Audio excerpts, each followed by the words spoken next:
The strongest person doesn't survive. The smartest person doesn't survive. And the nicest person? They definitely don't survive. We have been trained by movies to think that when the dead rise, the hero with the shotgun and the perfect jawline makes it to the end credits.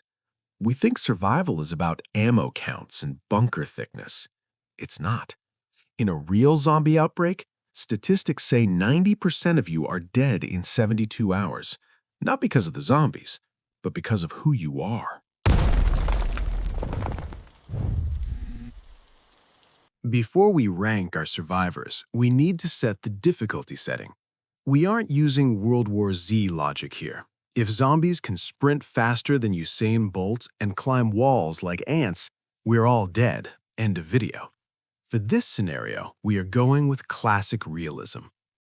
Rule 1. Zombies are slow, but they are relentless. They don't get tired, you do. Rule 2. Infection spreads through bites. One mistake, and you're done. Rule 3. No superpowers, no plot armor. And the most important factor, infrastructure collapse. Within 48 hours, the power grid fails. Water stops pumping. Google Maps is gone. This is not a movie. In a movie, the threat is the monster. In reality, the threat is the panic. Let's meet our contestants. We have 6 archetypes. You probably know one of these people. You might be one of these people. Type 1, the gym bro. High strength, high confidence, low situational awareness. He thinks he can punch his way out of a viral outbreak. He has prepared his biceps, but he hasn't prepared a water filter.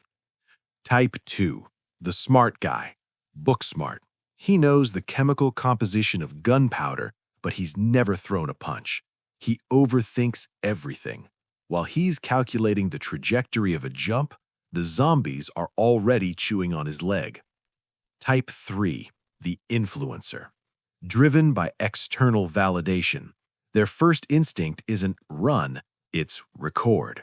Main character syndrome is a fatal disease in the apocalypse. Type 4, the hero. The volunteer firefighter, the nurse, the good Samaritan. They have a fatal flaw, empathy. They try to save everyone.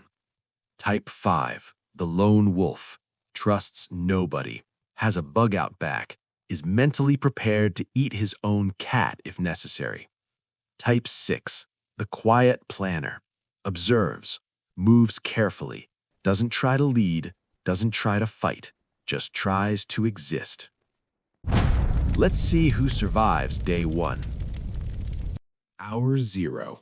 The news breaks. Stay in your homes. Nobody stays in their homes. Everyone hits the streets. The gym bro sees the chaos. His ego kicks in. He sees a zombie attacking someone and thinks, I can take him. He engages in hand-to-hand combat with a creature that feels no pain. He wins the fight, but gets scratched. He hides the wound. He is a ticking time bomb. The influencer is live streaming. Guys, you won't believe this. They are standing still in a moving crowd. This is the equivalent of standing on train tracks to take a selfie. They are creating noise and light, 2 things that attract death. The hero stops. They see a child crying. They see an old lady falling. They stop to help. In a stampede, stopping is a death sentence. The hero survives the zombies, but gets trampled by the humans. The smart guy freezes. He's trying to download Wikipedia. He's reading forums. Analysis paralysis sets in. He doesn't leave the city because he hasn't found the optimal route yet. The lone wolf left 10 minutes ago. He pushed an old lady over to get to his truck. The quiet planner saw the news, grabbed a backpack, and walked, didn't run, away from the main roads before the traffic jam started. Day 3. The grid goes down. No water comes out of the tap. The grocery stores are empty glass and blood. The gym bro is gone. That scratch from day 1? Infection. Or he died trying to raid a Walmart because he thought his bench press max would scare off a desperate mob. It didn't. Strength requires calories. Big muscles require lots of calories. He starves faster than anyone else. The influencer, let's be real, They died on day 2 asking a zombie for a charger. Their inability to function without a digital tether makes them psychologically useless. Panic kills them before the dehydration does. The hero is alive, but they are in trouble. They have formed a group. A group is loud. A group needs food. The hero is giving away their rations to the weak. It's noble. It's also suicidal. The smart guy is realizing that knowing how to build a water filter isn't the same as having the materials to build one. He's burning calories, stressing out. Decision fatigue is setting in. The quiet planner is boring. They are sitting in a dark attic. They aren't shooting zombies. They aren't saving anyone. They are conserving calories. In a survival situation, boring is good. Excitement is expensive. If you make it to week 2, congratulations. The zombies aren't your problem anymore. The real killers have arrived. Infection, bad water, and sleep deprivation. The hero dies here, not by a zombie, but by a raider or by a mutiny within their own group. Trying to maintain moral high ground in a lawless world gets you stabbed in the back. The hero dies so the plot can progress. The smart guy makes a calculation error. He assumes he can boil water, but the fire attracts attention. Or he assumes a building is structurally sound when it isn't. Intelligence without instinct is just a fancy way to die. The lone wolf is physically fine, but humans are social animals. Isolation paranoia sets in. He sleeps with one eye open. His cortisol levels are through the roof. He shoots at a shadow that turns out to be a deer. He reveals his position. The quiet planner adapts. They saw the smart guy light a fire and get attacked, so they ate cold beans. They saw the hero die trying to lead, so they stayed a follower. They don't have an ego to feed. Let's look at the board. F tier, the influencer.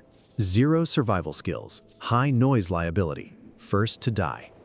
D tier, the gym bro. High caloric needs, overconfidence leads to unnecessary combat, dead by day 3. C tier, the hero. Survival is selfish. If you try to carry everyone else's baggage, you break your own back. B tier, the smart guy. Good in a bunker, bad in the field. Lack of practical experience is the killer here. A tier, the lone wolf.